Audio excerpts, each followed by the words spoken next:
Rajamu segera datang menebus dosa, kasih anugerah yang datang dari surga, membawa kehidupan kepada manusia.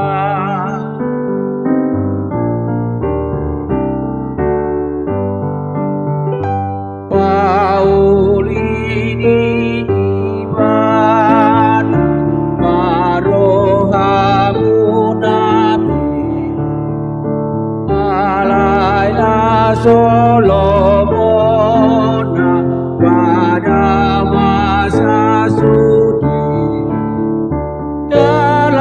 naik turun lambung otorohata ipena tau sabana abadi basudi. Shalom saudara-saudara yang terkasih di dalam Yesus Kristus. Alangkah berbahagianya bisa berjumpa kembali di dalam renungan harian hari ini. Sebelum kita memulai aktivitas kita satu hari ini, mari kita mulai dengan mendengarkan firman Allah. Oleh karena itu, marilah kita mempersiapkan hati kita. Kasih karunia dan damai sejahtera dari Allah Bapa dan Anaknya Tuhan Yesus Kristus menyertai kami sekalian. Amin. Firman Tuhan untuk kita hari ini dari 2 Korintus pasal 6 ayat 14. Demikian dikatakan di dalam firman Tuhan. Jangan ada lagi noda kekafiran. Janganlah kamu merupakan pasangan yang tidak seimbang dengan orang-orang yang tak percaya. Sebab bersamaan apakah terdapat antara kebenaran dan kedurhakaan? Atau bagaimanakah terang dapat bersatu dengan gelap? Demikian dikatakan di dalam firman Tuhan. Tentang pasangan yang harus seimbang. Sama-sama percaya. Sama-sama mengikut Yesus. Sama-sama beribadah di dalam suatu tempat peribadahan. Di dalam suatu gereja. Satu, seimbang. Tidak ada persamaan. Gelap dengan terang. Kebenaran dan kedurhakaan. Saudara-saudara yang terkasih di dalam Yesus Kristus, terlebih untuk anak-anak muda yang sedang dalam proses pendekatan, yang sedang merancangkan tentang membangun suatu keluarga, suatu rumah tangga, tentang pasangan hidup yang harus seimbang, sama-sama mengimani Yesus Kristus sebagai juru selamat. Oleh karena itu perlu direnungkan ketika ada rencana untuk membangun suatu keluarga, untuk melangsungkan pernikahan, menerima pemberkatan pernikahan.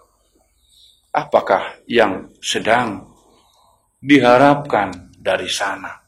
Tujuan daripada pernikahan itu perlu direnungkan dengan sungguh-sungguh menurut firman Tuhan. Agar kita tidak tersesat. Tidak menjadi serupa seperti dunia ini. Yang bebas saja. Yang penting saling mencintai katanya. Yang penting saling mengasihi. Padahal mereka tidak paham apa arti kasih menurut firman Tuhan. Kasih itu sabar. Kasih itu tidak suka dengan ketidakadilan. Kasih itu tidak cemburu. Segala hal yang baik dikatakan tentang kasih itu. Oleh karena itu, kasih menurut firman Tuhan tidak boleh dibelokkan. Oh, kata firman Tuhan yang penting saling mengasihi. Saling mengasihi. Tidak demikian. Harus membedakan kasih menurut dunia yang bebas saja. Sebentar pasangan si A, mereka belum menikah, yang penting saling ada chemistry katanya. Chemistry apaan? Janganlah engkau serahkan tubuhmu untuk memuaskan keinginannya. Kamu adalah anak-anak terang, tidak anak-anak gelap.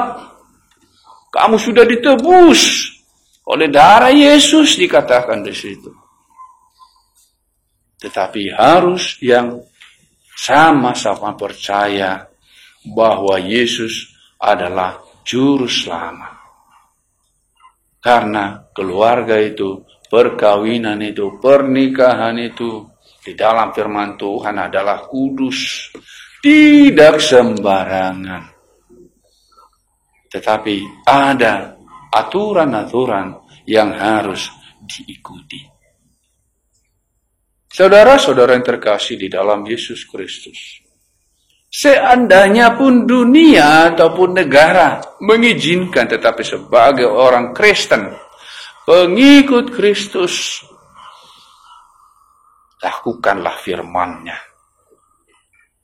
Tidak perlu kita belok-belokkan firman Tuhan. Sudah jelas dikatakan di sini, janganlah yang tidak seimbang. Janganlah yang tidak percaya. Oh ya, nanti saya ketika sudah menikah saya akan doakan dia sungguh-sungguh katanya. Bagaimana dia mau mendoakan dengan sungguh-sungguh?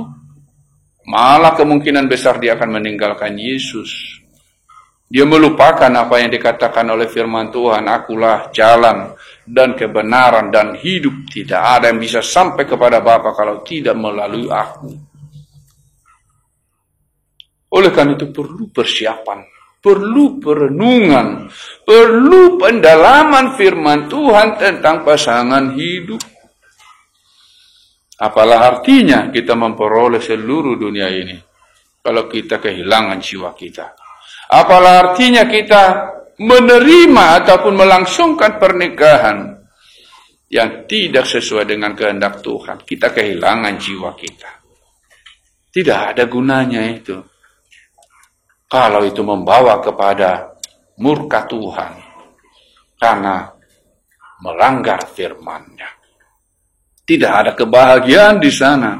Tidak ada janji di sana ketika kita melakukan apa yang memuaskan hati kita yang sudah bertentangan dengan firman Tuhan. Tidak ada gunanya.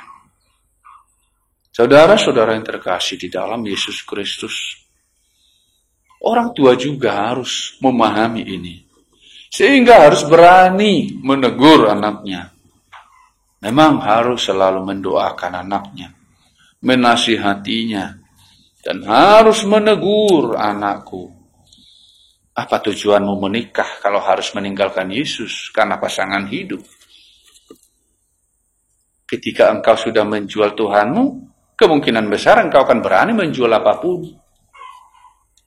Ketika Tuhanmu saja tidak kau pegang teguh, bagaimana engkau akan meneguh atau pegang teguh kesetiaan? Apa yang kamu tabur akan engkau tuai. Setialah ikut Yesus. Begitulah sebagai orang tua kita harus tetap mengatakan itu. Kalau si anak kemudian mengeraskan hatinya, biarlah Roh Kudus yang bekerja. Memberikan pertobatan kepadanya. Tetapi sudah dilarang untuk pasangan yang tak percaya itu. Tidak boleh kita memiliki pasangan yang tidak seimbang, yang tidak percaya kepada Yesus. Dan gereja kita selalu mengingatkan itu dan melayani, yaitu CD khusus, agar kita tidak melanggar firman Tuhan, tetapi menjadi pelaku-pelaku firman Tuhan, agar kita memperoleh janji kehidupan yang kekal itu. Tidak ada yang lain. Kalau kita sampai meninggalkan Tuhan, apalah bagian kita? Apalah yang menjadi harapan kita? Kita sudah kehilangan masa depan di situ. sudah kehilangan janji-janji yang indah daripada Tuhan. Tidak ada gunanya kalau kita hidup dengan sesuka kita lalu kita meninggal akan dilemparkan ke dalam api neraka. Tidak ada gunanya, kita tidak akan bisa berbuat apapun lagi dari sana. Hanya akan menerima hukuman itu. Selama-lamanya menderita di sana. Saudara-saudara yang terkasih di dalam Yesus Kristus, biarlah anak-anak muda kita semua memahami firman Tuhan ini. Harus ada keseimbangan. Satu iman, satu gereja, satu Tuhan. Kita mulai dari awal yang baik. Dan kita percaya akan berakhir dengan baik ketika kita akan meninggalkan dunia ini. Lalu kita akan menerima kehidupan yang kekal itu. Tuhan Yesus memberkati firman-Nya. Mari kita berdoa. Allah Bapa di surga, Engkau adalah Allah yang senantiasa menyertai setiap kami. Tidak pernah Engkau tinggalkan kami. Demikianlah ya Tuhan, kami mohonkan setiap anak-anak muda yang hendak membangun suatu keluarga yang kudus. Engkaulah yang menolong mereka menemukan orang-orang yang sama-sama percaya bahwa Engkau adalah Yesus, Juru Selamat, yang mati di kayu salib, bahwa hanya ada satu jalan dan kebenaran dan hidup, yaitu Yesus Kristus sendiri, yang merupakan jalan kepada Bapa. Oleh karena itu ya Tuhan,